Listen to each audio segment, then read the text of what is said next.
आज हम बात करने वाले हैं एक ऐसी खबर की जो छत्तीसगढ़ के इतिहास में मील का पत्थर साबित हो सकती है। अब तक हम छत्तीसगढ़ को सिर्फ धान का कटोरा, खनिज संपदा से भरपूर राज्य के रूप में जानते थे, लेकिन अब ये पहचान बदलने वाली है। जी हाँ, छत्तीसगढ़ अब विदेशी निवेश और नई टेक्नोलॉजी का एक बड़ा केंद्र बनने को तैयार है। नमस्कार, मैं हूं चंद्रशेखर और आप देख रहे हैं नवप्रदेश टीवी। आप सोच रहे होंगे ऐसा कैसे? दरअसल मुख्यमंत्री विष्णुदेव साय इन दिनों दक्षिण कोरिया की यात्रा पर है और ये कोई सामान्य यात्रा नहीं है, बल्कि एक ऐसा दौरा है जहां वे कोरिया के बड़े बड़े निवेशकों को छत्तीसगढ़ में पैसा लगाने के लिए आमंत्रित कर रहे हैं। सोचिए, जहां कभी सिर्फ पारंपरिक खेती और खनन की बात होती थी, वहां अब सेमीकंडक्टर, सोलर एनर्जी, ऑटोमोबाइल और मेडिकल उपकरणों के प्लांट लगने की बात हो रही है। ये वाकई अद्भुत है। अपनी इसी ऐतिहासिक कोशिश के तहत मुख्यमंत्री साय ने सियोल में Asia Pacific tourism exchange association यानी APTE के बड़े अधिकारियों से मुलाकात की। इस मुलाकात का सीधा और सबसे बड़ा मकसद था छत्तीसगढ़ को दुनिया के नक्शे पर एक बड़े निवेश डेस्टिनेशन के रूप में पेश करना। उन्होंने कोरियाई निवेशकों को पूरे आत्मविश्वास के साथ बताया कि आज छत्तीसगढ़ में बिजनेस शुरू करने के लिए कितना अच्छा और सुरक्षित माहौल है। अब सवाल आता है कि आखिर सरकार किन सेक्टर्स में निवेश चाहती है। मुख्यमंत्री साय ने कोरियाई निवेशकों के सामने राज्य के उन खास सेक्टर्स की लिस्ट रखी जहां निवेश की अपार संभावनाएं हैं, और ये लिस्ट आपको हैरान कर देगी। पहला, इलेक्ट्रॉनिक्स और सेमीकंडक्टर्स। आज की दुनिया में मोबाइल फोन, लैपटॉप और चिप्स के बिना जीवन की कल्पना भी नहीं की जा सकती। छत्तीसगढ़ सरकार चाहती है कि कोरिया की बड़ी बड़ी टेक कंपनियां राज्य में मोबाइल फोन, लैपटॉप और चिप बनाने की फैक्ट्रियां लगाए। अगर ऐसा होता है तो छत्तीसगढ़ सिर्फ खपत करने वाला नहीं बल्कि टेक्नोलॉजी बनाने वाला राज्य बन जाएगा। दूसरा, सौर ऊर्जा। छत्तीसगढ़ में साल भर अच्छी धूप रहती है ना? ये एक बेहतरीन मौका है, इसलिए यहाँ सोलर पैनल और सोलर एनर्जी से जुड़े उद्योगों के लिए बेहतरीन मौके हैं।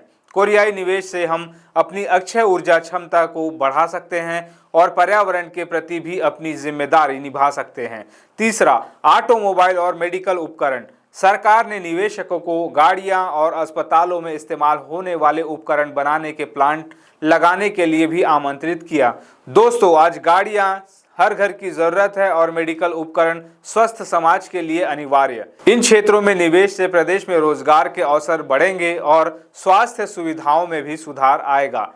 चौथा, एग्री एंड फूड प्रोसेसिंग। हम सब जानते हैं कि छत्तीसगढ़ धान और दूसरे कृषि उत्पादों के लिए मशहूर है। ऐसे में फूड प्रोसेसिंग यूनिट लगाना सोने पर सुहागा होगा। इससे न सिर्फ किसानों की आय बढ़ेगी बल्कि रोजगार के नए मौके भी पैदा होंगे। हमारे उत्पादों को एक नई पहचान मिलेगी। शायद मेड इन छत्तीसगढ़ ब्रांड वैश्विक स्तर पर अपनी जगह बना पाए।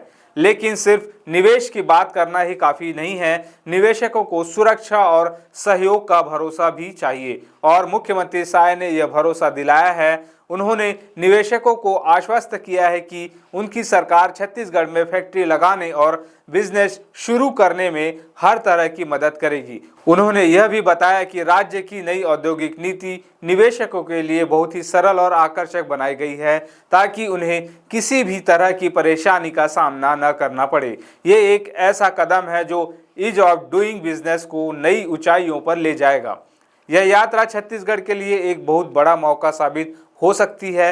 अगर कोरियाई कंपनियां यहां निवेश करती है तो न सिर्फ राज्य की अर्थव्यवस्था को नई रफ्तार मिलेगी बल्कि यहां के हजारों लाखों युवाओं को अपने ही घर में अच्छी नौकरियां भी मिल सकेंगी। सोचिए, एक ऐसा भविष्य जहां हमारे युवा अपनी जन्मभूमि पर ही रहकर आधुनिक टेक्नोलॉजी के साथ काम कर सकें, अपने सपनों को पूरा कर सकें। ये सिर्फ आर्थिक विकास नहीं बल्कि सामाजिक सशक्तिकरण भी होगा। इस यात्रा का महत्व सिर्फ तत्कालिक निवेश तक ही सीमित नहीं है, यह छत्तीसगढ़ को वैश्विक पटल पर एक पहचान दिलाएगा। अन्य देशों और निवेशकों का ध्यान भी अपनी ओर खींचेगा। यह एक ऐसी शुरुआत है जो आने वाले दशकों में छत्तीसगढ़ को आर्थिक और औद्योगिक रूप से एक अग्रणी राज्य बना सकती है। तो ये थी छत्तीसगढ़ के भविष्य को बदलने वाली एक बेहद महत्वपूर्ण खबर। हमें उम्मीद है कि मुख्यमंत्री साय की यह यात्रा सफल होगी और छत्तीसगढ़ नई ऊंचाइयों को छुएगा। आपको क्या लगता है, क्या यह कोरियाई क्रांति छत्तीसगढ़ का भविष्य बदल पाएगी? अपने विचार हमें कमेंट बॉक्स में जरूर बताएं। वीडियो पसंद आया हो तो लाइक करें, शेयर करें और हमारे चैनल को सब्सक्राइब करना न भूलें।